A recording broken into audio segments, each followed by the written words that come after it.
La plus grande des belles richesses, c'est d'accepter et d'entretenir ce que nous avons déjà. J'y arrive, voilà, donc, parce que moi, je le dis souvent dans cette émission, nous sommes riches de cœur et votre fidélité nous galvanise, c'est notre carburant. Ça fait plaisir de vous avoir encore une fois en ce jeudi pour le 4e numéro de la semaine de Zénith sur Coloma. Bonjour à toutes et à tous. Merci de nous rejoindre. Alors, sur ce plateau, comme vous le savez, nous traitons des thèmes socio-éducatifs, culturels et artistiques. Aujourd'hui, nous avons laissé honneur d'entre deux jeux de recevoir l'ONG, comment on appelle même Centre d'appui. Voilà, Centre d'appui, ONG Centre d'appui à la promotion et protection des droits de l'homme. Voilà, donc nous allons entre autres parler de paix, de sensibilisation, de quiétude, mais également de vivre ensemble. Et vous le savez, comme les ONG sont à but non lucratif, quand ils ont des activités, il faut forcément des financements. Voilà, donc ils ont quelque chose à nous proposer aujourd'hui et ils auront tout le temps de nous détailler de fond en temps. Comme nous avons sur ce plateau un téléspectateur en prési par des mondes, il est même en écharpe orange, comme pour dire que nous sommes dans la période des 16 jours d'activisme, voilà, donc dédié à la sensibilisation, mais également à la dénonciation des comment on appelle, des violences, voilà, des violences basées sur le genre, mais également les violences dont sont victimes les femmes. On va parler de viol, on va parler de mariage précoce, mariage forcé, on va parler de beaucoup de choses, puisque quand on parle de VBG, on va forcément toucher beaucoup d'aspects, parce que les femmes font partie intégrante de la société et ces violences aussi sont commises, voilà, donc par des éléments de la société, et comme pour dire le vivre ensemble, il y a des bons et des mauvais côtés, mais bon, ici on va essayer d'en parler, mais également sensibiliser comme il le faut. Alors merci donc à vous de nous faire l'amitié. Je vais commencer par vous. Vous êtes, je rappelle, vous êtes monsieur Yokono, vous êtes le président, voilà, donc de cette ONG intitulée Centre d'appui à la promotion et promotion et protection des droits de l'homme. Avant d'aller avec votre questionnaire, déjà, pourquoi vous avez décidé de vous mettre en écharpe? Merci, madame. Enchanté de répondre à votre invitation. Et comme vous le savez, vous venez de le dire à l'entame, nous sommes dans les 16 jours d'activisme contre les VBG. D'accord. Et sachant bien que l'ONG Centre d'appui à la promotion et protection des droits de l'homme est une organisation apolitique à but non lucratif qui œuvre pour la promotion et la protection des droits de l'homme, surtout les personnes les plus vulnérables, en particulier les enfants et les femmes. Donc, raison pour laquelle je me suis impliqué dans la lutte pour promouvoir les droits des femmes. Merci beaucoup, ce qui est bien dit. Il est encore une fois monsieur Faya Yongo. Il n'est pas que sur ce plateau et mes spectateurs. Nous avons également madame Eugénie Finda Wenduno, qui est chef de micro-projet Halte à la violence et place à la paix dans le quartier cité Inco-5 Marché. Voilà, donc nous avons également sur ce plateau monsieur Hadiba, président du comité de dialogue et de gestion des conflits. Voilà, donc un des représentants de TDH. Voilà, donc on ne le connaît pas, mais bon, peut-être que vous auriez dû venir avec une autre personne. On va dire bonjour à monsieur Hadi, qui est avec nous sur ce plateau. Madame, j'ai terminé par vous parce que j'aime, il y a cette alchimie entre les femmes et moi, donc on va se faire des clins d'œil après. On va dire, on va faire honneur aux hommes, non? Vous savez ça? Parce que je parle d'alchimie, elle porte du vert. J'ai du vert, peut-être elle porte du vert olive. Voilà, moi je porte du vert clair. Et c'est comme si on s'était entretenu en amont avant de venir sur ce plateau. Ça, c'est la solidarité et l'alchimie, la synchro entre les femmes. Bonjour à vous, monsieur Hadi. Bonjour madame, bonjour à vous, milliers de téléspectateurs. Attends, pourquoi vous êtes mis en gaffe pour ne pas qu'on voie vos yeux? Ah non, mes yeux, ça va. Ça va. Ça va, je peux vous montrer les yeux, mais là c'est bon, c'est le Bienvenue à vous. Alors, ça va madame? Ça va, bonjour. Travailler avec les hommes, c'est facile ou c'est pas facile? Ah bon, il y a des coups, hein, mais il faut être vraiment une femme de caractère. Il faut tenir. Ah bon? Ah oui. Il y a des coups. Moi, j'aime bien ça, puisqu'on est parlant de VBG. Oui. Est-ce que vous vous sentez à l'aise dans votre environnement de travail? Bien sûr, vu que c'est une option, et je l'ai, je l'aime, je l'embrasse et on fait avec. On fait avec. Ça fait plaisir. Alors, Fana Camara, l'historien, je sais pas, il est qui, quoi encore dans cette émission? Téli n'est pas là aujourd'hui. Je vois qu'il est le contraire de Téli dans cette émission. Fana, ça va toi? Bonjour Amika et bonjour à nos millions de téléspectateurs et bienvenue à nos invités. D'accord. Avant de parler de ce sur quoi vous êtes là, est-ce que vous pouvez nous parler brièvement de la création de l'ONG? Quels sont les objectifs en gros? Voilà, donc présentez-nous l'ONG et après on va aller sur le projet. Merci beaucoup, madame. Et l'ONG Centre d'appui à la promotion et protection des droits de l'homme, comme c'est dit à l'entame, est une organisation apolitique, à but non lucratif, qui a été créée le 2 janvier 2023, avec pour objectifs principaux promouvoir les droits des enfants et des femmes, surtout les couches les plus vulnérables, promouvoir la cohésion sociale et puis vivre ensemble, et puis contribuer à la lutte contre les maladies endémiques ou pandémiques, les IST, VIH, SIDA et puis la tuberculose et le paludisme. Voilà globalement les trois objectifs qui s'assignent à cette organisation. D'accord. Alors donc, nos téléspectateurs, si vous venez de nous rejoindre, vous savez déjà, voilà, si vous voulez les champs de prédilection de cette ONG. Donc, ils sont sur ce plateau pour nous parler d'un thème, comme je l'ai dit, ou des thèmes, parce que chacun dans son domaine, ou en tout cas, dans sa manière, va essayer d'aborder sa question en fonction de sa compréhension et tout. Donc, on va cette fois-ci parler de ce projet Lambagny Fan. Lambagny Fan, qu'est-ce que je dis? Lambagny. Lambagny Fan, voilà, qui signifie tout simplement la paix et bonheur. Okay. Merci beaucoup, madame. Effectivement, ce micro-projet s'inscrit dans le cadre du projet Lanifan, qui est financé par l'Union européenne et qui est mis en œuvre par Terre des Hommes. Et l'ONG CAP-PDS a bénéficié de la confiance de Terre des Hommes pour pouvoir mettre en œuvre ce micro-projet intitulé Hâte à la violence et place à la paix dans le quartier cité Anko 5, Marseille. Et vous comprenez avec moi que le quartier cité Anko 5, c'est une zone d'intervention qui regroupe Anko 5 Marseille, Wandara Dispensaire, Wandara Marché, Wandara Rail. Donc ce sont les 4 quartiers que constituent la zone d'intervention. Donc c'est un projet qui intervient dans le cadre du renforcement de la cohésion sociale, du désengagement de la violence et des populations affectées par l'explosion des démocraties. D'accord. Merci beaucoup pour cette brève présentation. Voilà, Fana a une question, voilà, et peut-être histoire de renchérir ce que vous avez dit. Effectivement, depuis que vous avez commencé, est-ce que vous avez eu à, à poser des bases solides, voir même quelles sont les activités que vous avez à mener sur le terrain? Je pense que la question... Voilà. Non, avant d'aller sur les activités, Fana, je crois qu'on va déjà écouter la chef, celle qui est responsable de ce projet de microfinance, voilà, micro-projet. Je l'ai dit tantôt, elle est femme, mais elle est chargée de piloter ce projet.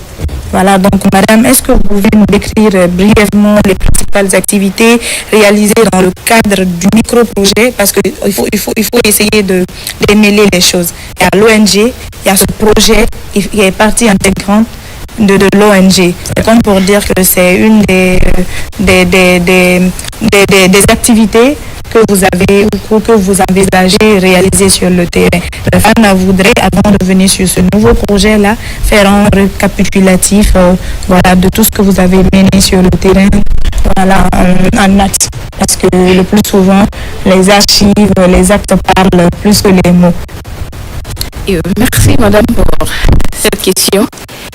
Je suis jeune fille d'Aouideno, chef de ce micro-projet Halte à la violence, place à la paix à Anko 5. Et depuis le lancement officiel, nous avons mené plusieurs activités clés. Par exemple, le lancement officiel en juin, suivi de la formation et la mise en place du comité de cadre de dialogue et gestion des conflits. Ensuite, nous avons organisé un tournoi de football opposant la communauté et la police, le CMS, le commissariat dans la zone d'Anko 5. Et nous avons aussi organisé 4 cas de dialogue. et 2 séances d'assainissement, dont l'objectif était de renforcer la dynamique, la prévention et la résolution des conflits à travers la communauté et la police. Faciliter le dialogue entre la communauté et la sécurité. Aussi, nous avons organisé 4 séances de sensibilisation dans les 4 quartiers, à savoir Onko 5 Marseille, Wanindara Rai, Wanindara Marché, sur le thème et le civisme et la non-violence. Et nous terminons aujourd'hui avec les émissions sur notre plateau. D'accord, merci beaucoup. Oui, vas-y, Fana. Quelles sont les cibles? Les cibles, quelles sont les personnes visées dans votre activité? Exactement, nous avons les cibles. Les cibles, il y a les jeunes du quartier, les femmes leaders du quartier, les leaders communautaires religieux, les agents de la police comme Seria et CMIS et les autorités locales. Tous mobilisés pour partager les messages de paix. Et bien sûr, nous avons l'équipe de mise en projet, dont je suis la chef du micro-projet, les animatrices et autres, et Terre des Hommes, les acteurs, ceux qui nous ont financés, les Terres des Hommes et l'Union européenne. C'est la collaboration de tous qui a permis la réussite de ce micro-projet. D'accord, merci. Il a quelque chose. Je voulais préciser. Voilà, je voulais préciser à ce niveau-là. Le financement est de l'Union européenne. Le financement est de l'Union européenne et c'est Terre des Hommes qui est un partenaire technique qui nous accompagne dans la mise en œuvre des activités sur le terrain. D'accord. Merci beaucoup.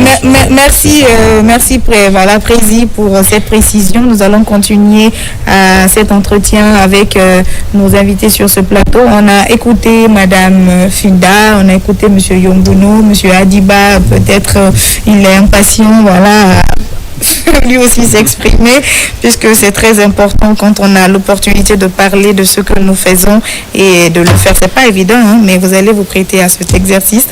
Alors, nous allons nous intéresser cette fois-ci, parce que Fan a demandé les cibles, mais pour parler de cibles, il faut parler des acteurs impliqués. Je crois que Madame l'a fait également. Donc, est-ce que vous avez mis en place un comité de dialogue et de gestion des conflits pour pérenniser les acquis du microfinance? Et si vous voulez nous expliquer brièvement ou si vous voulez en détail, je ne sais pas qui va répondre à cette question, c'est vous. Alors, avant que vous nous répondiez, on va équilibrer un peu. Monsieur Adi, qu'est-ce que vous avez à dire par rapport à ce projet? Par rapport à ce projet, d'abord, vous avez posé une question très intéressante. Bien sûr ils ont mis le comité en place, dont je suis le président. Et ce comité a été mis en place pour renforcer, pour être le pont entre communautés, forces de l'ordre, autorités locales et ceux qui pilotent le projet. Donc le comité a été mis en place. Le comité il est composé de 14 membres, dont 5 femmes. Donc le comité il est là. Et pour une question de précision, vous avez demandé les cibles. Tous ceux qui vivent sur la zone sont des cibles. Parce que ça parle de la paix, donc tout le monde est cible. Pour savoir qui a été désigné, comment les membres ont été désignés. Donc pour un début, on a pris contact avec les chefs de quartier qui ont choisi 3 personnes. Les leaders d'opinion, donc. Oui. Les leaders d'opinion. Oui, les leaders d'opinion. Donc il y avait un jeune qui est président de jeunes, président des femmes et un SAZ. Parce que directement, à partir du moment où ils ont adhéré, ils sont membres. Donc ils nous ont envoyé ces gens-là et on a passé à des votes, on a nommé des postes. Après, on a aussi intégré là-bas les FSC. D'accord. C'est dans ce cadre, on a formé ce comité-là et ce comité vraiment a aidé à renforcer le lien qui est là entre les deux. D'accord. Merci beaucoup. Alors, cher président, allez-y maintenant. Bon, la mise en place du comité s'inscrit dans le cadre de la pérennisation des acquis du micro-projet. Parce que lorsque nous concevions le projet, il nous a été demandé de proposer des stratégies de pérennisation des acquis du micro-projet. Donc, quand le CAP PDH va se retirer de la zone d'intervention après la fin du micro-projet, certes, on est en train de renforcer les capacités de ce comité qui pourra continuer à à œuvrer dans le cadre de la promotion de la paix et la cohésion sociale. Donc je voulais apporter cette précision. Merci beaucoup pour cette précision encore une fois. Alors nous allons continuer cette émission de la plus belle des manières. Mes téléspectateurs, si vous venez de nous rejoindre, nous sommes à présent sur ce plateau avec l'ONG CAPDH, voilà donc Centre d'appui à la promotion et protection des droits de l'homme, avec qui nous sommes en train de parler de ce projet très important, parce que moi j'attache du prix à la sensibilisation à la paix, à la quiétude, parce que si tu vois que moi par exemple je me dis qu'il faut que je vienne servir les téléspectateurs chaque jour, c'est parce qu'il y a la quiétude, c'est parce qu'il y a la paix. Voilà, donc je pense que ça c'est le combat de tous les jours et de tout le monde. Comme vous êtes assigné comme un de vos objectifs, vous avez choisi la zone de Ankoseng, c'est déjà pas mal. Je pense que si peut-être tous les jeunes multipliaient ce genre d'activité, en tout cas sensibiliser ici même à Conakry, pourquoi pas à l'intérieur du pays, parce que les jeunes ils sont nombreux également dans ces zones, souvent manipulables, souvent qui ne sont pas allés à l'école, ils ne sont pas instruits, ils sont juste à la quête du quotidien. Et si c'est bien ficelé, je pense que vous pouvez même élargir vos actions à l'intérieur dans le futur. Je sais que c'est la vision de l'ONG. Alors cette fois-ci, nous allons aller avec les principales activités, elle l'a dit. Mais bon, moi j'ai envie de savoir quels sont les changements que vous avez constatés sur le terrain. Parce que quand on mène une activité, il ne faudrait pas laisser comme ça. Je pense que vous avez suivi et à l'issue de cette, si vous voulez, de cette remarque, vous pouvez aujourd'hui fièrement nous dire ça a changé, ça n'a pas changé, il faut qu'on fasse ci, il faut qu'on fasse ça. Votre propre introspection quant aux activités réalisées. Merci madame pour la question. Par rapport au changement, il y a vraiment un changement très remarquable sur le terrain. On a constaté que depuis l'entame de ces activités, aujourd'hui, il y a dialogue entre communautés, forces de l'ordre et autorités locales. Chose qui n'existait pas sur le terrain. On a aussi constaté que maintenant, à travers ce pont qu'on a créé là, aujourd'hui un citoyen peut rester à la maison, il a un souci et il appelle les forces de l'ordre qui les aident, qui le rétablit dans son droit. C'est comme pour dire que la confiance est rétablie. Cette confiance-là est rétablie, mais aussi il y a un pont qui existe vraiment maintenant entre les trois, parce qu'il y a trois composantes. Aujourd'hui, même les autorités locales, avant ça n'existait pas aussi, ce pont-là n'existait pas entre eux et le citoyen. Maintenant que le pont il existe, nous disons que, et peut-être que vous avez entendu, il y a vraiment la paix chez nous. Et il y a la cohésion qui est vraiment renforcée chez nous. C'est chose qui est très important pour nous. D'accord. Merci beaucoup. Chose qui est très importante. Voilà, c'est vrai. Parce que le plus souvent, quand on pose un acte, c'est le résultat. C'est le résultat qu'on vise. Voilà, donc si vous pensez que à travers les activités, vous êtes en train d'atteindre vos objectifs, je pense que c'est une très belle chose. Et Monsieur Yombono, nous sommes presque à la fin de cet entretien, mais je sais que vous avez beaucoup à dire. Donc vous allez aller sur la synthèse. Parce que vous êtes président de cette ONG. Après, Madame Filda aussi aura son mot à dire par rapport au non-dit. Parce que je sais que quand on vous donne la parole, vous avez envie d'avoir toute une journée pour parler de ce que vous faites sur le terrain. Mais nous sommes soumis à un timing. On va essayer de respecter cela.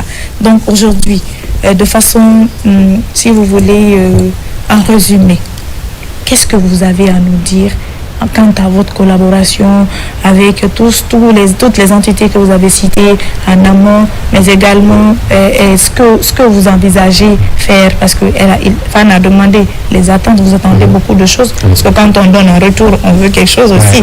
Donc tout ce que vous avez à dire aujourd'hui, vous avez l'opportunité, on va essayer de si vous voulez, spécifier des populations, parce qu'il y a beaucoup d'ONG aujourd'hui qui ont les mêmes objectifs que vous. Voilà, mais il y a aussi les preneurs de décision. Est-ce que si vous voyez qu'aujourd'hui vous décidez de réaliser les actes, c'est parce qu'il y a des personnes qui vous suivent. Voilà, justement. Et on vous écoute. Ok, merci beaucoup. Avant de poursuivre mon intervention, je tiens d'abord à remercier très sincèrement l'Union européenne qui ne cesse de contribuer au développement institutionnels, des OSC, des organisations locales à la base. Ok. Mais également remercier aussi Terre des Hommes pour son accompagnement sans relâche dans le cadre de l'accompagnement des OSC pour qu'elles puissent prendre, qu'elles puissent jouer un rôle important au sein de la société. D'accord. Et donc, ceci dit, moi, ce qui m'a beaucoup intéressé, parce que j'étais à côté de l'équipe de mise en œuvre, dans le cadre des changements observés, c'est le rapprochement de la collaboration, le renforcement de la collaboration entre les forces de sécurité et les membres de la communauté. Okay. Et il vous souviendra que madame a parlé des tournois de football, c'était vraiment de l'ambiance, c'était vraiment du beau vivre entre les forces de sécurité. Le football est rassemble partout. Voilà, rassemble les forces de sécurité qui se regardaient en chien de faïence avant, aujourd'hui, acceptent de se parler en face à face lors des cadres de dialogue avec nos agents. Donc c'est vraiment une chose très très importante. Maintenant, en termes de projection, et nous, comme vous venez de le dire, nous avons pour ambition de couvrir tout le pays afin de pouvoir développer les mêmes actions de promotion et de protection des droits des enfants et des femmes. Surtout, nous nous focalisons plus spécifiquement sur les couches les plus vulnérables, les enfants et les femmes. Vous comprendrez que même la dénomination de l'ONG, ça fait trait à la promotion et protection des droits de l'homme. Donc nous allons nous focaliser. Et c'est la couche la plus vulnérable. Voilà, et les couches les plus vulnérables sont des femmes et des enfants, effectivement. Et donc nous allons nous focaliser sur les deux couches les plus vulnérables pour pouvoir développer les actions de paix, de cohésion sociale, mais aussi veiller sur le respect de leurs droits les plus fondamentaux. D'accord. Donc globalement, et voilà ce que je pourrais dire par rapport à cette question. D'accord. Et j'invite aussi... Et vos derniers messages, vous allez enchaîner? Voilà, mon dernier message, j'invite aux autres partenaires techniques et financiers qui sont en Guinée. Je veux parler des organisations de protection, Plan International, et SOS Village d'enfants, et tant d'autres organisations Terre des Hommes qui œuvrent dans le cadre de la protection des droits des enfants et des femmes, de pouvoir accompagner l'ONG CAP-PDS qui aujourd'hui pose des bases très solides pour son épanouissement sur le territoire national. Bien dit. Alors, madame... avant qu'on ne le quitte d'abord, parce que moi je parlerai de questions de pérennisation, parce que qui parle de la paix, de cohésion sociale, il faut sensibiliser à forte dose et révéler pérennement quels sont les mécanismes que vous avez mis en place pour ne pas que non seulement ces sensibilisations que vous avez menées au niveau d'Anco 5 ne soient pas un effet endormissement au niveau de la couche juvénile.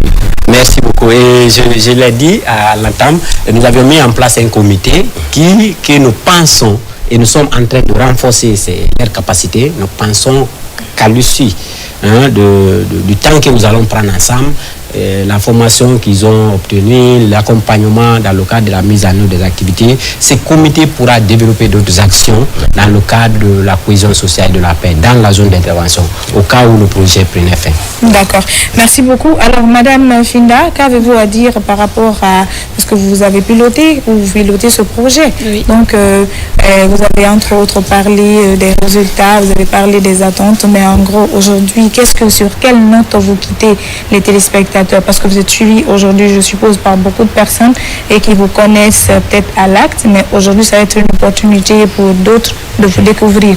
Voilà, parce que le plus souvent, moi, je le rappelle sur ce plateau, on dit, ah, c'est la femme, mais est-ce qu'elle peut? Mais moi, je veux que vous nous parliez un peu de votre émoi en tant que femme, quand on vous a confié ce projet. Bien. Ce micro-projet. C'est un micro-projet. Hein? D'accord. Parce que ce micro-projet. Bien, merci madame. Et c'était vraiment un plaisir énorme pour moi de piloter ces projets. Vu que je venais juste de terminer mon Master 2 en gestion de projet à ICAO. À 2 semaines, j'ai vu cette offre qu'un ami m'a envoyée. Donc, du coup, j'ai essayé, j'ai tenté. Par la confiance du président de l'ONG, il m'a accepté. Il m'a essayé et je pense qu'il est satisfait. Hein. Je pense qu'il est satisfait. Mais il y a eu des coups. Pas devant les écrans. Il y a eu des coups. Je ne me suis pas laissée.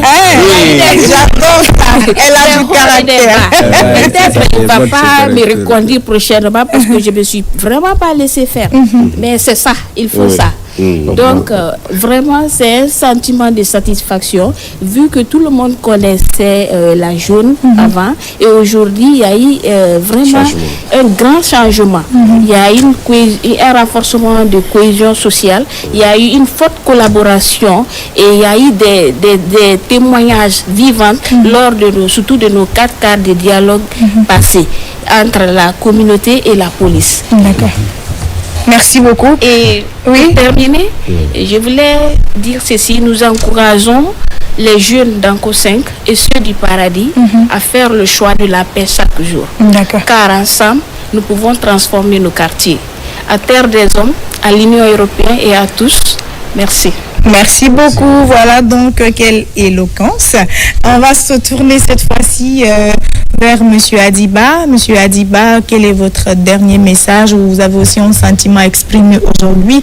Parce que travailler ensemble et quand on se confie une tâche, c'est pas évident. Et le particulier, son cas est particulier. Justement, l'autre tâche maintenant. Justement, parce que le président il dit qu'il a entière confiance en vous, mais il essaie de mettre à disposition des moyens pour renforcer vos capacités, non seulement pour que ce résultat qu'il attend, qu'on attend de vous, soit très visible encore. Parce que c'est pas évident, sensibiliser, parce que souvent on parle, on entend, mais sans écouter. Voilà. C'est l'écoute qui est très très compliquée dans les choses. Et qu'avez-vous à nous dire à ce sujet? D'accord. D'abord, je vais remercier tous les partenaires. Nous, au nom du comité et toute la communauté, nous les disons merci. Le choix pouvait porter sur un autre quartier, mais si c'est tombé chez nous, on est bénéficiaire, nous les disons merci pour ça. Et par rapport à la continuité, on va essayer de pérenniser ça. Comme ils vous ont dit, on a déjà un renforcement de capacité qui est là. Ils ont mis aussi tous les moyens à notre disposition. Et je crois que ce qu'on a reçu dans les formations, tous les membres sont capables de donner ça. Donc on peut faire un retour et on peut continuer ça parce que ça ne demande pas aussi un fonds par rapport à nous et ce n'est pas leur quartier, ils ont besoin d'un financement, mais nous on est bénéficiaires. Quand on envoie la paix chez toi, c'est à toi de loger la paix chez toi. N'attends pas que quelqu'un vienne construire une maison, loger la paix chez toi. On te montre le chemin de la paix et nous on est capable de le suivre. Wanindara c'est chez nous, Wanindara c'est chez nous à tous, à toute la Guinée, et on vous promet qu'à Wanindara on aura la paix, on aura la cohésion sociale. On invite tout le monde à y adhérer et on vous le garantit, le jour où on va revenir ici, vous-même vous allez nous féliciter. D'accord, et on l'espère bien. Merci beaucoup à vous d'être passé sur ce plateau. C'est un énorme plaisir de vous avoir, Monsieur Yombono. Je sais que vous avez toujours quelque chose à dire. Nayandi. On va doser. Voilà, mes téléspectateurs, nous avions sur ce plateau Monsieur Faya Yombono, président du conseil d'administration de l'ONG Centre d'appui à la promotion et la protection des droits de l'homme, et Madame Eugénie Finda, chef du micro-projet Halte à la violence et place à la paix dans le quartier cité Anko 5, et Monsieur Adi. Voilà, donc qui est chargé de suivre et de garantir tout ce changement observé en un temps record. Merci à vous et passez une excellente journée. Et mes téléspectateurs, nous allons continuer cette émission de la plus belle des manières, mais en temps de pause, histoire d'installer nos deuxièmes groupes d'invités sur ce plateau. Ne quittez pas.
Sous le haut patronage de Monsieur Adama Diané, PDG de 2ADS Prestations, Guinée Découverte vous invite au concert le plus attendu.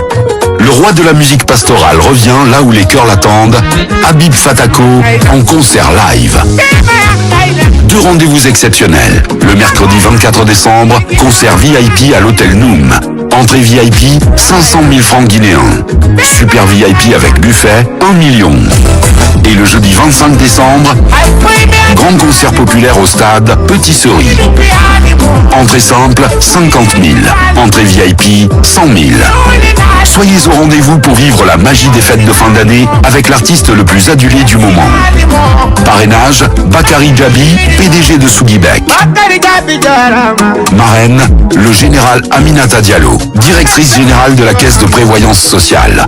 Infos et réservations, plus 224 628 28 02 88 ou plus 224 625 72 23 46. Sponsor officiel, Orange Guinée. Partenaire officiel, Hôtel Noom. Un événement signé Guinée Découverte. Management, Ousmane Ossé. De retour donc sur ce plateau, j'espère que vous êtes toujours avec nous parce que ça fait plaisir de vous entretenir et de vous savoir nombreux. Vous le savez, ici on se donne rendez-vous du lundi au samedi. Nous émettons la colline la plus célèbre de Conakry. Il s'agit donc de Koloma.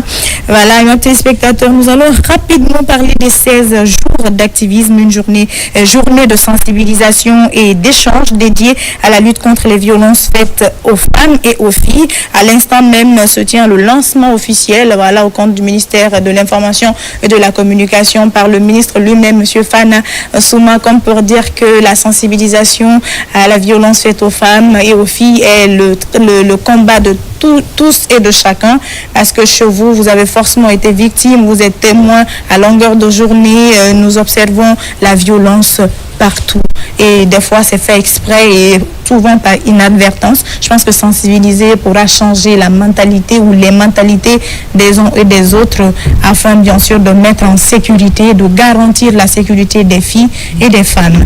Alors, vous avez de nouveaux visages sur ce plateau. C'est également ainsi, cette émission Zénith sur Koloma. Les invités se bousculent et nous, ça fait plaisir. Et on parlait ou nous parlions des couches les plus vulnérables. Les femmes et les filles, Fana, et nous avons l'insigne honneur de recevoir sur ce plateau des braves dames qui se sont dit, nous avons opté pour le bien-être des enfants. Nous avons opté pour garantir ou donc pour la garantie du bien-être des enfants. Et voilà, surtout voilà, justement, parce que le plus souvent, on retrouve des enfants qui font la vente à la sauvette, des enfants qui sont devenus des mendiants, qui n'ont pas de toit, qui peinent à avoir même un petit morceau du matin jusqu'au soir. Souvent, il y a des familles même qui envoient leurs propres enfants dans les rues pour quémander et tous les risques qui vont avec. Ici, nous avons des femmes, des mamans qui ont plusieurs années d'expérience dans ce domaine et qui décident de venir sur ce plateau nous parler non seulement de ce qu'elles ont déjà comme acquis, mais parler des difficultés. Je pense qu'on les reçoit à bras ouverts et avec beaucoup d'applaudissements et de félicitations. Bonjour à vous, je vais vous présenter successivement, vous reconnaîtrez forcément Madame Laurence, fondatrice de l'orphelinat Kuna Matata, appelée affectueusement la Maison du Bonheur. Nous avons également Madame Fofana, fondatrice de l'orphelinat Les Précieux Soleils. Voilà, avant de parler de ce sur quoi vous êtes là, on va essayer bien sûr de vous dire bonjour et rapidement vous allez nous parler de vous et de ce que vous avez de vos années d'expérience. Parce que je vois le sourire aux lèvres, c'est comme si c'est ce que vous produisez. C'est vrai, c'est ce que vous donnez aux tout petits et tout. Et dites-nous, comment vous allez? Ça va très bien. C'est vrai? Oui, ça va? Oui. Oui, bien. D'accord. Madame Fofana, comment allez-vous? Ça va très bien. Je rappelle qu'elle est la maman d'une méga star. Hein? La star à mon Fofo. voilà, FK, et qui est un artiste pétri de talent, qui, il va dire qu'il est entre la Belgique et la Guinée. Mais moi, je sais qu'il est plus guinéen que, que toute autre chose. Parce que depuis, il commence à venir en Guinée, il veut plus s'enlacer. C'est comme s'il est piqué par le virus du paradis, donc il veut y rester. C'est vrai, le talent, on en a beaucoup. Et quand on essaye de faire beaucoup de choses à la fois, c'est pas, il est artiste, mais il est très humble. Il est très respectueux, c'est comme pour dire qu'il a reçu une très bonne éducation. Merci. Bravo, félicitations à vous, maman, pour cela. Et donc, on va vous dire bonjour à vous également. Et avant d'aller avec les difficultés dont vous voulez parler aujourd'hui, est-ce que vous pouvez nous présenter brièvement vos différentes orphelinats? On va commencer par vous. Laurence, moi j'ai mis, bon, à part le mien, enfin, je ne connais pas beaucoup de mes collègues, elle est plus... Non, bah, parlez de votre... Ah oui, le Précieux Soleil, donc voilà, on est là, donc on travaille en équipe, donc moi, mon fils et mon mari, plus les enfants, on vit de l'autre côté, donc en Belgique. Mais par amour pour ces enfants, donc on a dû laisser, enfin, on a fait un choix d'être là pour... De rentrer. Oui. Fait le va-et-vient, mais on est plus souvent ici. D'accord. Oui. Merci à vous. Alors, Madame Laurence, vous êtes la fondatrice de l'orphelinat Kunana Matata n'a même pas à être présentée, puisque franchement, tout le monde connaît presque. Mais bon, la répétition, moi, j'aime bien, parce qu'elle est pédagogique. Parlez-nous de Hakuna Matata. Non, bon, Hakuna Matata, ça fait maintenant bientôt 10 ans en fait que ça a été ouvert, dans le but aussi d'accompagner des enfants démunis, dans situation en tout cas de grande précarité, ou des orphelins carrément aussi. Et voilà, aujourd'hui on évolue quand même pas à pas. Alors 10 ans on a pu ouvrir, on est au 4e foyer dans le quartier de Dabompa, parce qu'on a énormément de demandes et on n'avait plus de place. Donc voilà, aujourd'hui on accueille plus de 100 enfants. 200 enfants? 100. On est à 100. D'accord. Alors Fana, on a écouté nos mamans, mais bon, on a un artiste sur ce plateau. Et lui, moi je l'ai découvert avec sa collaboration. Vous connaissez, tout le monde connaît Insta Crazy. Voilà, donc El Créateur. Mais lui, tu sais, moi je dis souvent, chaque artiste a son public. Mais tu n'es pas obligé de suivre un artiste sur sa page Facebook, d'être son follower, d'être d'accord avec son talent. Voilà, l'ASDC, c'est son nom d'artiste. Il va prendre la parole pour nous parler de lui. C'est vrai qu'il est avec toute une équipe à la RTG. Mais avant de continuer l'entretien avec mesdames, moi je veux qu'il sorte un peu cette très belle voix. Peut-être ça va être une aubaine pour nos téléspectateurs de le découvrir. Parce que moi déjà, je ne sais pas si c'est ton co-manager, si c'est ton chargé à la communication, lui seul, il te suffit. Salut. Salut, le gars. Non, franchement, il te valide. Maman, mon artiste, il est bon. Maman, mon artiste, il est bon. Donc, quand on est à la télé, les téléspectateurs vont juger ton artiste et moi, s'il est bon, s'il ne l'est pas. Parce que le plus souvent, les artistes, la voix, c'est quand c'est pas travaillé, c'est pas consommable. Et moi, je n'apprécie pas n'importe quoi. Je vous le dis ouvertement et sincèrement. Il n'y a pas de souci. Alors, on va vous écouter. Il n'y a pas de souci. Et je vais commencer à chanter. Mais il faut rappeler que je viens de faire mon concert. Donc, ma voix, elle est là, mais pas en super forme quand même. Mais bon, je pourrais faire plaisir quand même aux téléspectateurs parce que je suis leur artiste. D'accord. Ça, c'est tout à fait normal. Donc, on y va. Je vais chanter pour les femmes. Ah. Nika kenye yarabila kabanka foki tenfendi wankum fekude. Eka kenye mbolo fembedi makabanka foki tenfendi wankum fekude. Kanna mandili takawodima. Kanna bonkele takadima na. Kanya nintakawodima ni mahina nelandi wankum fekude. Fa. Kude kawankum fekude. Kude kondi wankum fekude. Nkwenye deni ntamanya. Ayelenya ako Kenya ko wole kadenya yandi imaduna sanye yira dunyala wolubena no komena ile dialanye nko ikana mbila sinombe wangu mfe ikana wi konfe gyo to deni kana mbila sinombe wangu mfe. D'accord. Bon, je valide un peu. parce que la voix n'est pas super forte. Mais bon, ça se comprend. Et mes téléspectateurs, retenez que cet artiste, ce sont des millions de vues sur tous ces réseaux. Parce qu'aujourd'hui, moi je le dis, avec l'évolution de la science, la technique et la technologie, on n'a pas besoin de faire des concerts physiques. Je pense que de façon virtuelle, quand on est bon, on a forcément des personnes qui nous suivent, qui nous accompagnent et qui nous valident. Il vient de sortir d'un concert que vous avez organisé du côté de Kofi Annan. L'équipe sera là. Vous allez nous parler des dessous, de ce qui a marché, ce qui n'a pas marché, mais également des projets. On va parler du problème de nos mamans. Alors... Parce que Madame Laurence, ce matin, je sais pas, on dirait qu'il a une corvée sur sa tête. Sinon, d'habitude, elle est tout le temps joyeuse. Je ne sais pas qu'est-ce qui se passe réellement. Madame Laurence, qu'est-ce qui se passe réellement? Qu'est-ce qui se passe réellement? En fait, actuellement, on ne voit plus de donateurs au niveau de notre orphelinat, mais aussi des autres. Ce n'est pas que nous. Je suis aussi pour représenter tous les orphelinats. Parce que vous êtes en coalition, il faut le préciser. Je suis la vice-coordinatrice de la coalition des orphelinats. Et c'est vrai que moi, tous les jours, il y a des gens qui m'appellent, des orphelinats, des fondateurs, qui nous disent « Ah, Madame Laurence, il faut nous aider, parce que là, on voit personne. » Mais moi aussi, je vois personne actuellement. Donc, je ne peux pas faire grand-chose, quoi. C'est ça, c'est là où on est venu, justement, pour s'exprimer en disant « Qu'est-ce qui se passe? Pourquoi on ne voit plus personne ?» Parce que ça fait depuis pratiquement le mois du Ramadan. Au mois du Ramadan, quand même, bon, on a eu un peu de donateurs, mais depuis, plus personne ne vient nous voir.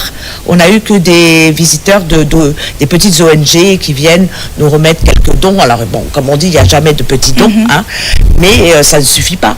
Parce que moi, par exemple, moi, sans bouche, c'est 1 tonne de riz par mois qu'on consomme à l'orphelinat. Donc, madame, elle a près de 50 enfants, c'est une demi-tonne qu'elle a besoin. Donc, il faut que les gens se réveillent et qu'ils ne nous oublient pas. Parce qu'il n'y a pas que la cause d'autres personnes. En tout cas, il y a les enfants qui sont là, qui sont présents. Et les enfants ont besoin de nous. Parce que si demain, nous, on ne peut plus suivre, on sera obligé aussi de fermer nos orphelinats. Et puis les enfants, qu'est-ce qu'ils vont devenir? C'est ça aussi la question. D'accord. Alors, Madame Laurence, est-ce que vous avez un peu étudié la situation? Parce que le plus souvent, quand on a un problème, on a forcément des pistes, même si ce n'est pas la bonne, mais on se dit parce que s'il y a ci, parce qu'il y a ça. Selon vous, pourquoi les gens ne viennent plus? Ou bien vous n'avez pas de réponse à cette question? Bon, je pense qu'il y a la conjoncture actuelle qui est un peu difficile pour l'ensemble de la Guinée. Donc, certainement, il y a ça. J'ai remarqué aussi qu'on se concentre beaucoup sur certaines causes. Alors, moi, je n'ai rien contre, parce que je milite aussi pour les droits des femmes, par exemple, contre les VBG, etc. La preuve, en solidarité, je me suis habillée en orange aussi aujourd'hui. donc, voilà, mais il ne faut pas oublier aussi les enfants, parce que les enfants, c'est la base de tout, en fait. C'est nous qui allons construire ces enfants pour l'avenir. Et dans nos centres, on a aussi des filles. Et moi, j'en ai plus que de garçons même. Scolarisés même, je crois bien. Oui, les enfants, ils sont scolarisés là-bas? Tous, 80. Enfin, sur les 100 enfants, il y a 85 enfants qui vont à l'école. Donc, il y en a une quinzaine, c'est des petits, en fait, c'est des bébés qui restent à la maison, bien sûr. Mais on a un système de crèche. Donc, voilà, il ne faut pas oublier, en tout cas, il ne faut pas négliger ce côté aussi, où nous aussi, on accompagne des jeunes filles. Parce que moi, j'ai des grandes filles maintenant qui sont au niveau brevet, au niveau bac. J'ai des prochains, là cette année, j'ai 3 candidats au bac. Vous les avez accueillis toutes petites ou Oui, il y a 10 ans, quand j'ai ouvert, elles sont là avec moi. D'accord. Voilà, donc elles sont toujours là et elles continuent de... Les Laurence en miniature. Oui, j'en ai aussi. Oui, je le dis. J'ai eu 5 homonymes quand même, depuis la création. D'accord. Et j'en ai une avec moi qui moi, à mon avis, va prendre ma relève. D'accord. Parce qu'elle est bien partie. Ok. Alors aujourd'hui, c'est vrai que ce que vous dites est très très important. Parce que quand on a un orphelinat, le plus souvent, les gens disent, quand on finance là-bas, les enfants ne sont pas bien traités, il y a ci, il y a ça. C'est vrai que ce n'est pas tous les orphelinats, mais il faut le plus souvent, comme moi je le dis, il faut essayer de traiter la plaie depuis la racine. est-ce que vous ne pensez pas qu'il y a une sorte de méfiance qui s'est installée entre les donateurs et quelques orphelinats, et que vous, en tant qu'orphelinat sérieux, vous êtes impacté au même titre que les autres? Parce qu'il y en a, il y a des personnes, il y a des donateurs qui sont de l'autre côté, ils font venir de l'argent, des vivres, des matériels, des non-vivres, mais ça n'arrive jamais à bon port. Il y en a qui l'utilisent d'une autre manière. Qu'avez-vous à dire aujourd'hui? Parce que le plus souvent on dit que quand on mange, quand on croque de l'arachide, et une seule graine peut faire qu'on ait le dégoût des autres. Donc est-ce que vous avez un message aujourd'hui à adresser à ces orphelines qui se cachent derrière les orphelinats pour, excusez-moi du terme, racketter des personnes de bonne foi et des personnes sensibles pour utiliser à une autre fin? Bah oui, déjà, quand on fait un acte comme le nôtre, là, un acte humanitaire, il faut savoir en tout cas que c'est quelque chose qui sera toujours récompensé. Oui. Par exemple, même si vous manquez quelque chose et que vous voulez le donner à un plus pauvre que vous, en tout cas, je sais, ça, j'en ai la certitude, c'est que il y aura plus que ça qui va revenir. Oui. Et c'est ça que les gens doivent comprendre. C'est pas la malhonnêteté. La malhonnêteté, vous allez regarder les gens, à un moment donné, vous allez les retrouver là où ils sont. Ils n'ont pas décollé. Mais il faut comprendre que c'est pas comme ça que ça fonctionne. Moi, je sais que j'ai eu des difficultés, c'est vrai. J'ai eu beaucoup de difficultés depuis toutes ces années. Je suis en Guinée. Mais je n'ai pas regardé tout ça. Tout ce que j'ai regardé, c'est les enfants. Et tout ce que l'on me donne, je le donne aux enfants. Et des fois, même des enfants m'ont fait la remarque. Ah, mais maman, par exemple, on a des gens qui toquent à notre porte pour nous dire, ah, madame, ça ne va pas, on n'a plus rien à donner à nos enfants. Je sors un sac de riz, je vais donner le sac de riz. Les enfants me disent, hey, mais maman, il n'y en a presque plus dans la réserve. C'est pas grave, laisse-moi faire. Et 3-4 jours après, pof, il y a des donateurs qui viennent avec du riz. Wow. Ils me disent, ah, bravo maman, t'as vu, c'est ça, c'est ça. Le bienfait n'est jamais perdu. Voilà. Mais il faut que tous les gens le sachent. Nous, on n'est pas là pour s'enrichir non plus. On est là pour faire vivre les enfants. De toute façon, on va jamais, même nous, on manquera jamais. Ça, je le sais. Hein. Même madame, elle le sait, on en a la certitude, quoi. On va pas manquer de quoi que ce soit. Je sais, parce que par rapport à ce qui est là où c'est l'alimentation qui est là. Surtout quand on a des enfants, les enfants n'ont besoin que surtout, besoin primaire d'abord, c'est le manger. C'est ce qui est là d'abord. Parce que ce qu'Amika a soulevé là, sinon, ça ne manque pas de donateurs. Hein. S'il s'agit du riz, de manger de l'alimentation, mais il y a un hic quelque part. Il faut essayer de diagnostiquer à ce niveau pour au moins redonner encore l'espoir. Hakuna Matata, ça veut dire quoi même? Vis ta vie sans souci. Vis ta vie sans souci. C'est en quelle langue? Voilà. C'est du Swahili. Swahili. Voilà. D'accord. Alors, on a écouté, Fana pose ta question rapidement parce que moi, j'ai envie d'entendre, d'écouter Madame Fofana aussi, puisqu'elle a aussi un orphelinat. C'est ce que je suis en train de développer un peu parce que vous avez posé une question poignante. C'est-à-dire. Donc, on va la poser plus à Madame Fofana. Il faut essayer de diagnostiquer ce point-là. Sinon, il s'agit de l'alimentation des enfants. Surtout quand on sait qu'on gère des orphelinats, c'est un don de Dieu. C'est quelque chose que tout le monde n'a pas le cœur de le faire. Parce que j'ai même 1, 2, 3 enfants, nous savons, les mamans sait qu'elles traversent à la maison. Chaque jour, je dis ça sur ce plateau. C'est des soucis. Mais voir aussi 100 enfants qui te regardent seulement le matin, le manger est là, les après-midi, et le soir encore. La ration journalière. Là, ça devient des problèmes. Il faut essayer de diagnostiquer avant qu'on revienne à Madame Fofana. D'accord. Alors, réellement pour vous revenir et puis faire aussi un appel. Oui. Parce que l'espoir est toujours permis. Hein. Oui, c'est ça. Voilà. Je pense que c'est le but même de leur présence sur ce plateau. Oui. Elles ont un message, elles vont s'adresser peut-être même aux autorités, hein, parce qu'on ne sait jamais. Et tout, il y a beaucoup de personnes aujourd'hui qui aiment donner sans rien attendre retour. Ils n'aiment même pas qu'on les cite. Il y a des messages aujourd'hui, ils peuvent te donner par là que avec la main droite et que la main gauche ne sache pas. Ne s'en rendent même pas compte. Il y a des personnes comme ça qui aiment rester dans l'anonymat. Alors, Madame Fofana, qu'avez-vous à dire par rapport à la situation? Parce que vous vous retrouvez dans le même bateau. Les enfants comptent sur vous, vous comptez sur les donateurs. Et les donateurs, on ne sait pas maintenant là pourquoi ils se font rares. Donc, je pense qu'à partir d'aujourd'hui, ils sauront que franchement, vous avez un engagement vis-à-vis des enfants, mais de votre foi. Bien sûr. Parce que vous auriez pu vous orienter dans d'autres domaines. Vous êtes dit non, le bien-être des enfants, la protection des plus petits est notre combat. Voilà. On est là, on n'est pas là pour mendier, mais on est là pour les enfants. si on a quitté de l'autre côté, on a laissé tout ce qu'on a à faire, on est là, c'est pour donner un coup de main ici à la Guinée. C'est notre pays. C'est tout ce qu'on peut faire pour la Guinée. Et c'est par amour aussi qu'on le fait. Je pense que les gens doivent savoir que tout ce qu'on fait, on doit le faire par amour. Parce qu'il n'y a personne qui nous a obligés. On nous a pas mis la corde au cou. On a dit prendre un avion pour venir jusqu'ici. Hein. Donc on aurait pu rester là où on est. Hein. On mangeait bien là-bas, on dormait bien. Donc, mais on doit savoir qu'on est là, c'est par amour pour ses enfants. Et pour la Guinée. Et pour la Guinée. Donc je pense qu'on a besoin d'assistance, surtout quand vous parlez d'ONG ici en Guinée. On vous prend pour des riches. Vous partez par exemple à l'hôpital. Si votre collègue paye 30 000, vous allez payer 80 000. Il y en a qui sont riches, hein? Oui. Parce que c'est l'orphelinat, mais non, ils ont plus d'argent. Vous partez acheter pour n'importe quoi. Une fois que vous dites ONG, vous êtes foutu. Hein. Vous avez intérêt à des organisations à but. Exactement. Mais pourtant, on vit presque avec nos propres fonds. Parce que si on attend une fois par an un don, vous savez bien que les enfants, les matins, par exemple, moi, tous les matins, 70 000 de pain. Hein. Donc, je ne vais pas dire aux enfants, non, aujourd'hui, vous n'allez pas déjeuner parce que je n'ai pas d'argent. Donc, on est obligé de sortir l'argent quand même. Donc, voilà. Imaginez 70 000 chaque jour. Et sans compter tout ce qui va avec les pains. Que pour le pain. Oui. Je pense que ça, c'est énorme. Donc, sans compter qu'on a beaucoup de bébés et que les pampers, moi, personnellement, par semaine, c'est 300 000. J'ai beaucoup de bébés.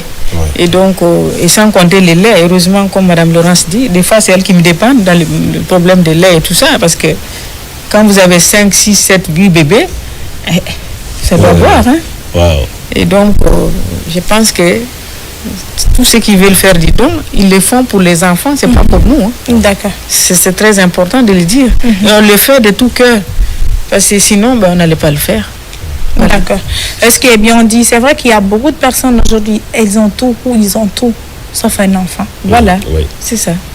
Il y a aussi des personnes qui ont un enfant, mais qui n'ont rien. Voilà. C'est comme pour dire qu'on ne sera jamais pareil dans la vie. C'est ainsi Dieu a créé ce monde. Donc aujourd'hui, je pense que beaucoup de personnes sont en train de nous suivre. Je vais m'ériger en reste comme des deux dames sur ce plateau. Faites parler vos cœurs. Elles ont des responsabilités vis-à-vis des enfants, mais elles ont besoin d'assistance parce que c'est pas évident. L'enfant, c'est comme à la maison. Ton propre enfant que tu as l'habitude de lui donner ici du pain, demain tu lui donnes par exemple de la madeleine ou autre chose. Il va te poser la question, maman, est-ce que j'ai l'habitude de manger? Ton enfant ne se posera jamais la question à son jeune âge, est-ce que maman a assis? Est-ce qu'elle a ça? Est-ce que papa a assis? Papa a ça? Il pense que c'est ton devoir de le nourrir, de le loger, et il pense que c'est un droit et c'est un droit aussi. Mais c'est en fonction des moyens. Aujourd'hui, vous vous êtes orienté dans ce domaine. C'est pas facile avec tout ce qui va avec. Des fois, comme vous l'avez dit, vous êtes étiqueté aujourd'hui, on vous dit que vous avez de l'argent, vous vous enrichissez sur le dos. Il y a même qui se permettent de vous diffamer. Alors qu'en réalité, vous avez la conscience tranquille parce que vous vous dites que ce que vous prenez par là, vous orientez normalement. Donc aujourd'hui, je vais vous permettre d'amener un message sincère si vous voulez toucher tout le monde. Parce qu'il y a des blogueurs aujourd'hui, il y a des influenceurs, il y a beaucoup de personnes qui nous suivent qui sont capables de relayer cette information ou cette inquiétude, voilà, pour que ça touche beaucoup de personnes afin de corriger ou de changer la situation qui est très, très, si vous voulez, triste. Parce que moi, je me dis, c'est très triste cette situation. Et je perds même mon latin parce que quand on a le matin, on veut nourrir un enfant, qu'on manque de moyens, avec cette crise alimentaire-là, mais vous avez besoin plus d'assistance alimentaire aujourd'hui que toute autre chose. Parce que les gens peuvent faire les habits, les anciens habits, les chaussures, mettre dans des cartons, c'est bon. C'est bon, mais un sac vide ne peut jamais se tenir debout. Oui, Madame Laurence. Et si vous avez bien sûr les partenaires à l'étranger, vous pouvez aussi appeler, parce qu'eux aussi ils peuvent parfois un moment. Oui, quel est le message que vous avez? Nous, on va surtout s'adresser déjà aux autorités guinéennes. Entre autres, notre président, Mamadi Doumbouya, et on lance un appel, en tout cas, à la générosité des autorités pour nous soutenir, que ce soit en don alimentaire, en don d'hygiène, sur le plan de la santé aussi. Voilà. J'ai une partenaire justement qui s'appelle Alice, qui à la Fondation Je Danse, qui intervient, qui est allée débattre pour nous aussi déjà, mais elle n'a pas de retour. Elle aussi, elle ne comprend pas pourquoi on néglige un peu ce côté orphelinat actuellement. Pourtant, on sait que l'État n'a pas de foyer d'accueil propre pour le moment. Pour le moment à lui. Donc nous sommes là en tout cas pour donner un coup de main à l'État, justement pour pouvoir accueillir ces enfants qui n'ont nulle part où aller. Parce que souvent, comme vous disiez en début d'émission, tout à l'heure, il y a des enfants qui sont à la rue, qui sont dehors, qui sont en train de mendier ou de vendre des bricoles. Ils apprennent tellement de mauvais comportements dans la rue. La rue c'est pas un lieu d'éducation en tout cas. Il leur faut des foyers qui soient bien structurés.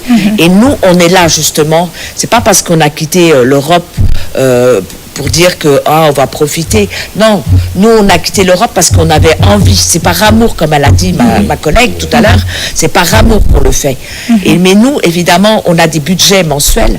Si on n'a pas d'aide, de soutien, de dons alimentaires à côté, on est obligé de prendre sur nos budgets mensuels pour aller acheter nous-mêmes les aliments.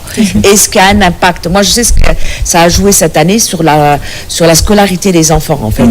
Donc, j'ai pu négocier avec le directeur pour le moment, mais voilà, on en est là, quoi. C'est-à-dire que, bon, il a pris les enfants parce qu'il connaît ma situation. Il m'a dit non, Madame Laurence, il n'y a pas de souci pour le moment, mais je sais qu'à un moment donné, il aura besoin aussi de son argent.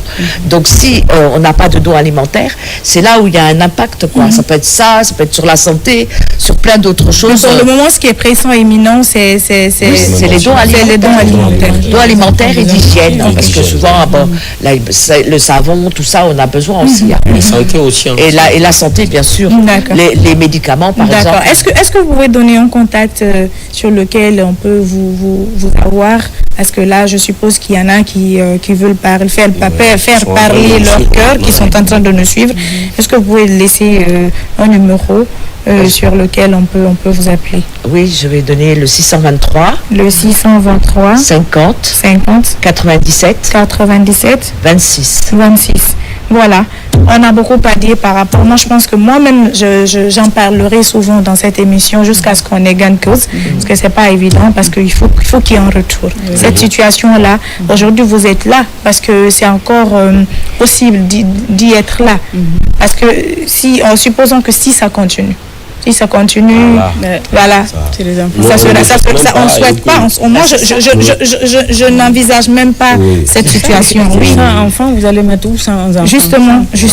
Et moi, je dirais, sur l'ensemble de la coalition des orphelinats, il y a 1500 enfants.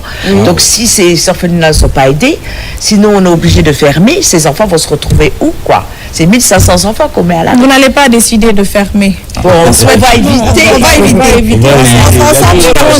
Petit à petit. Comme on dit, nous on vient de l'Europe toutes les deux. Demain on peut, si ça va pas, arrêtez d'envisager.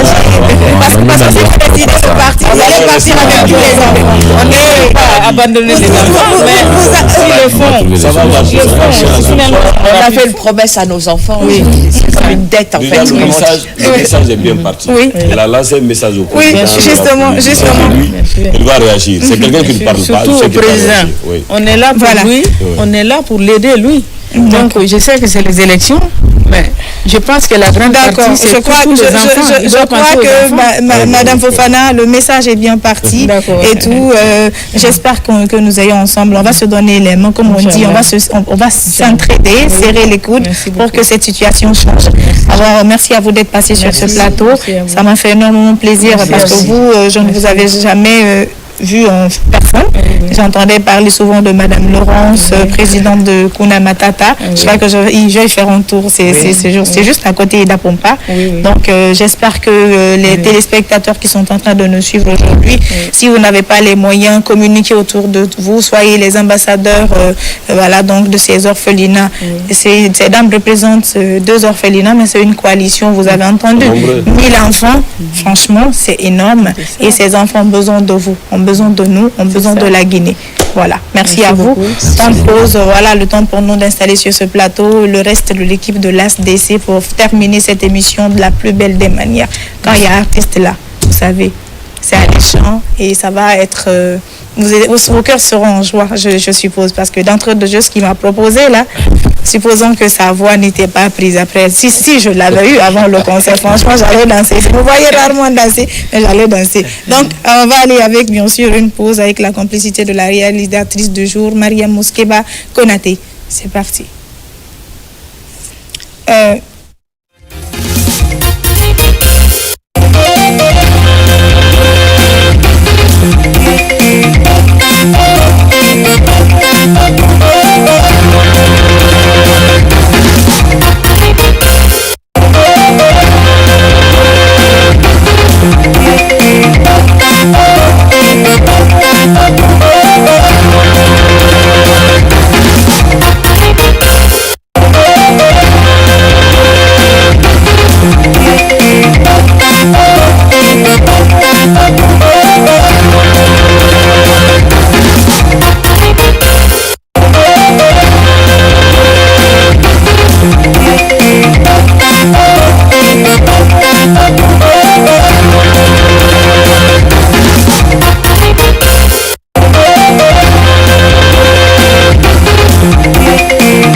De retour donc sur ce plateau, mesdames téléspectateurs, comme je le disais, nous allons terminer cette émission de la plus belle des manières. Voilà, donc nous avons sur ce plateau, toujours il est avec nous l'ASDC, artiste qui vient de tenir un concert du côté de Kofi Annan dans la salle Malick Condé. Il est nominé aussi, je ne sais pas dans quelle catégorie victoire de la musique guinéenne édition 2025. Il a sur ce plateau Salbi et monsieur Kevin. Voilà, donc vous êtes de l'équipe. Avant que l'artiste ne parle de lui, aujourd'hui, il accumule des vues sur YouTube, il est suivi sur ces différentes plateformes. Parlez-nous de façon structurelle. Comment est-ce que vous avez eu ce résultat?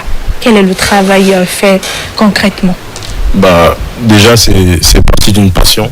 C'est-à-dire que au début, l'AS ne venait qu'avec des rêves. Et on a mis en place une stratégie digitale parce qu'aujourd'hui, avec les réseaux sociaux, on peut créer une image à un artiste. Et sa détermination a fait que, en termes de création de contenu, il a été redoutable pendant plusieurs années. Le terme que j'aime bien employer, c'est dire que l'AS, il est clairement en sprint depuis plusieurs années sur les réseaux sociaux. Et il y a peu d'artistes qui ont eu son endurance et sa détermination. Donc, c'est uniquement du travail. Il n'y a pas de secret. Il n'y a pas de mensonge. C'est du pur travail et qui ne fait que porter ses fruits aujourd'hui. D'accord. Est-ce qu'il est bien dit, Salbi, ça va? Ça va, mon Ricard. Tu vas bien? Ça va, Dieu merci. D'accord, tu n'as pas à renchérir, c'est ça? Bon, le patron, il a tout dit, c'est le manager principal quand même.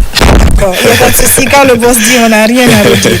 Alors là, aujourd'hui, tu viens de sortir d'un concert et que tu es nominé dans la catégorie Révélation, hein? C'est ça? Victoire de la musique guinéenne. Je crois que ça va être, si ça arrivait à se faire, c'est ton premier sacre, c'est ça? Mon premier sacre, ouais. J'ai pas compris la question, mais bon, si c'est la première fois que je sois nominé, oui, bien sûr. Si tu arrivais à être lauréat de cette catégorie? Si j'arrive à être lauréat de cette catégorie, genre, je suis fier du travail et du parcours jusque-là.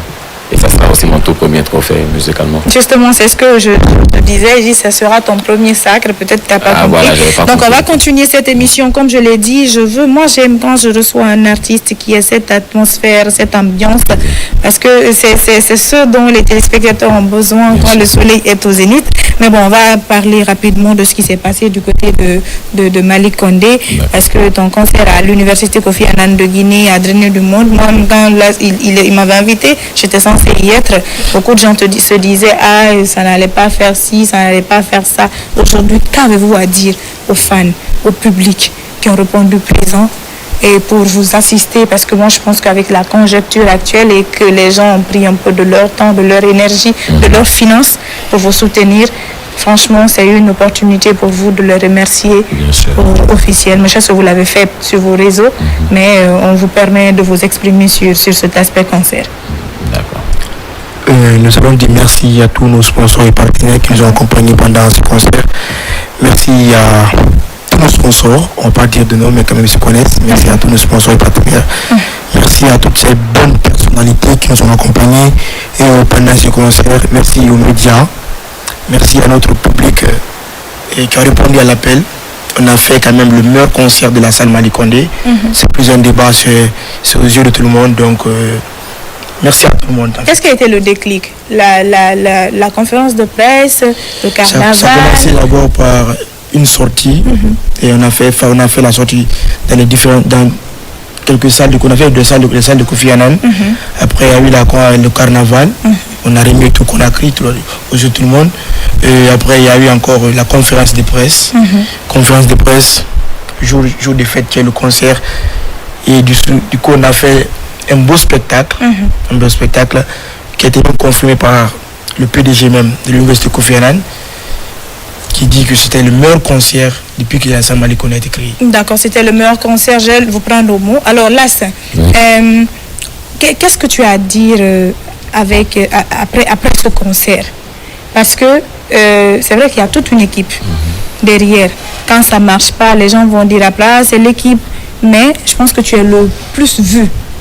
Tu vois, c'est comme si c'était toi, c'est comme le présentateur du journal qui a tout un reportage. Oui, c'est vrai, il y a toute une panoplie de reportages, mais c'est toi qui présente. Si ta présentation n'accroche pas les téléspectateurs, même s'il y a de bons éléments de reportage, les gens vont zapper. Donc, ça sera de ta faute. Donc, aujourd'hui, de quoi tu es fier après ce concert? Déjà, merci pour la question, parce que ça, c'est une question qui fait bien de venir, parce que franchement, après ce beau spectacle, après un rêve exaucé pour moi, je pense que la meilleure des choses à faire après, c'est remercier vraiment toute personne, de près ou de loin, qui a accompagné ce projet, quoi. Parce que franchement, tout ce que je peux dire, depuis la conférence de presse jusque-là, je suis tellement dépassé que je n'arrive pas à dire plus que merci à tous qui m'ont accompagné, parce que quand je prenais la salle Mali Kondé, je le répète encore, c'était vraiment, il faut que je teste. Justement. Il faut que je teste, il faut que je pèse vraiment mon niveau de popularité. Donc tu penses que tu pourras te faire le palais du peuple? Franchement, j'aurais pris le palais. Je pense que j'aurais fait le plan grâce à mes fans, grâce à la Guinée, grâce à mes grands, grâce à mes partenaires, parce qu'ils m'ont soutenu. Maintenant, on va parler, d'accord, ils t'ont soutenu. On va parler de Soroudari, qui est la dénomination de la mixtape. Voilà, Soroudari. Est-ce que tu peux nous vendre Soroudari? Par exemple, moi, je suis peut-être promotrice. Tu veux que je te signe un contrat pour un concert, donc tu es là, tu veux vendre ta mixtape Soroudari. Oui. Est-ce que tu peux me convaincre avec? Oui, bien sûr. Pas avec les mots, peut-être. Avec la musique. Bon, je sais pas, je vais pas te le bon, si c'est pas avec les mots, la seule chose que j'ai à donner aux gens, c'est la musique. D'accord, oui, peut-être avec les mots pour nous parler un peu des différents thèmes abordés dedans. Voilà, peut-être ça aussi pour accompagner. Il faut dire aux gens que cette mixtape englobe vraiment tout ce qui est là d'ici. Parce que moi, je suis un artiste. C'est vrai que je commence peut-être à me faire mon petit nom, mais c'est pas encore acquis. J'ai vraiment une vision que je veux atteindre, que je pense que je ne suis même pas encore à 10% de ma vision. Je suis juste en train de travailler. Et cette mixtape, beaucoup ne connaissent pas encore la direction artistique de l'AS. D'autres disent non, il faut faire la mamaya, tu es bien là-bas. D'autres disent non, il faut faire l'afro-manding, il faut faire du dancehall. D'autres disent du rap. Donc cette mixtape, comme l'AS est un peu polyvalent dans sa musique, dans la mixtape, il y a vraiment un peu tout de l'AS. On retrouve tout. Voilà. Donc, et j'ai essayé de les faire de façon professionnelle. Je vais donner un public. Ils vont suivre. Naturellement, ce qui marche, c'est ce qu'on fait. Donc, ceux qui vont écouter, si je vois que le chant a pris plus d'ampleur, je pense. C'est pourquoi tu es polyvalent. Il est malin, ce gars. Donc, quand ça ne va pas ici, toi, ici, la stratégie. Bon, je pose cette question à la nouvelle génération d'artistes. Est-ce qu'il est venu comme ça, c'est une question que je vais poser. Au fait, on dit c'est une question bête pour avoir une réponse claire. C'est-à-dire, Allah est venu pour être las, j'allais dire, est venu pour rester, ou bien est venu pour juste faire deux flashs et passer. Parce qu'on a vu toute cette vague de jeunes qui viennent se Louane chante par rapport aux questions. Voilà. C'est une très belle question parce qu'il faut déjà rappeler que moi je j'ai pas apparu comme ça de la musique. Je suis le petit-fils de Guélifodé Djubaté de Horeaban. D'accord. Donc normalement c'est une lignée. J'ai la grande sœur de ma mère qui est chez Kakatenen Djubaté qui est encore dans la musique. J'ai Guélike Kourimadian, presque toute ma famille sont dans ça, ils sont restés dedans, ils sont nés, ils sont en train de vieillir dedans, d'autres même sont décédés dedans. Donc je ne suis pas venu pour flasher la musique, pas du tout, sinon j'aurais fait déshonneur pour mon grand-père. Je suis vraiment venu pour travailler dans la musique. Peut-être que je peux arrêter de sortir la musique, mais je ne vais jamais arrêter de chanter. Je cherche à faire quelque chose qui va faire que le nom Las d'ici et la famille Guélimandjandou, j'arrête vivre dans la musique. Guélimandjandou, c'est toi qui l'as dit, non? Oui. Voilà, t'es Guéli de base. T'es Guéli? Oui.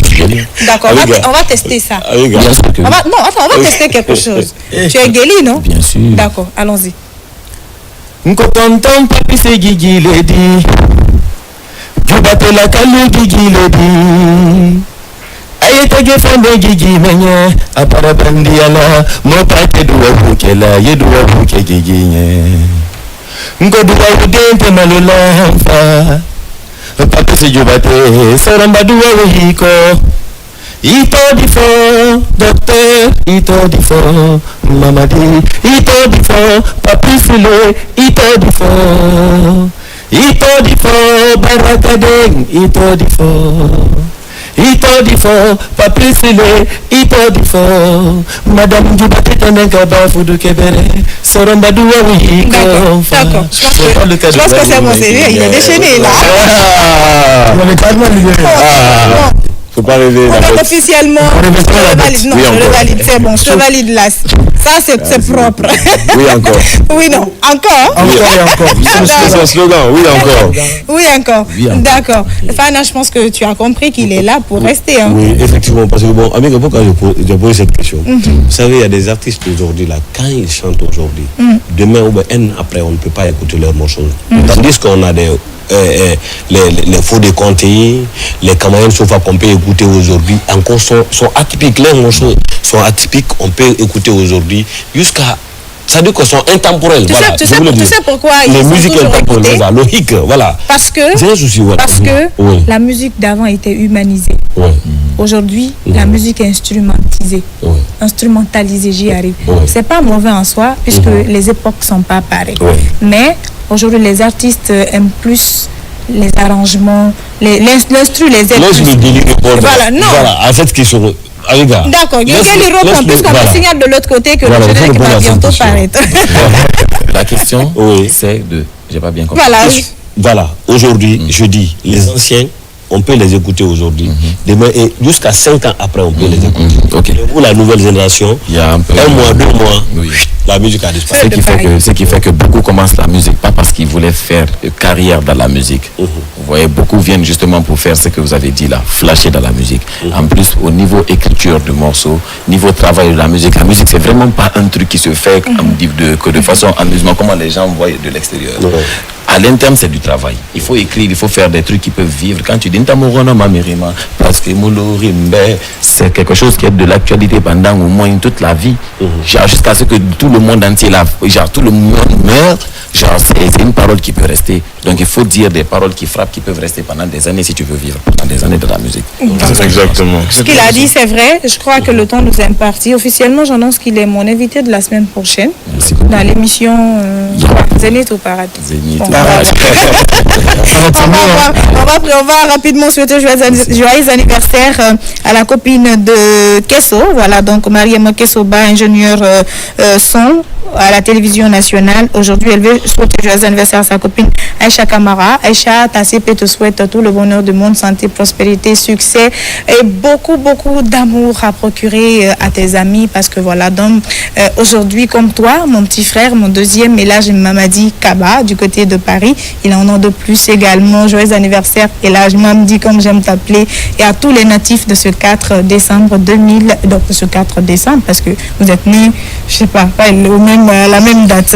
Alors, l'ASDC, cette émission est presque finie, mais quels sont rapidement tes projets ou quel est le projet phare? Le DMG. Ok.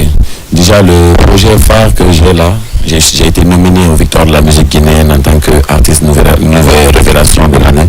J'envoie tous mes fans à suivre et à vouloir vraiment accompagner ce projet aussi parce que ça a bossé dur jusque-là.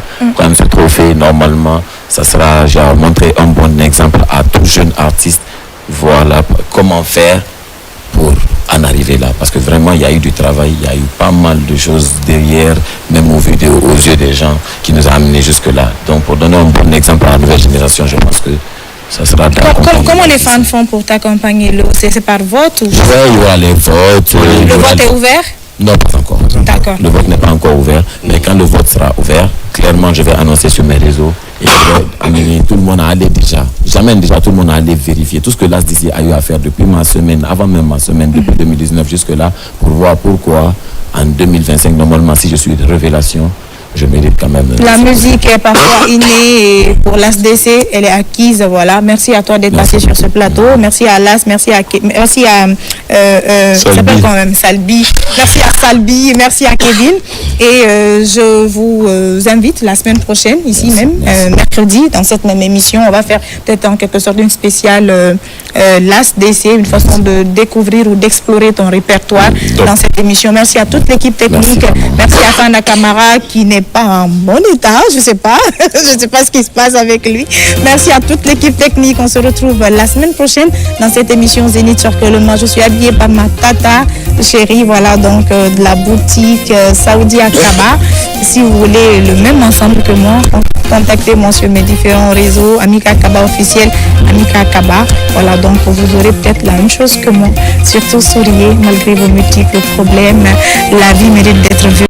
Les problèmes agrémentent la vie et on aime bien les défis. Au revoir.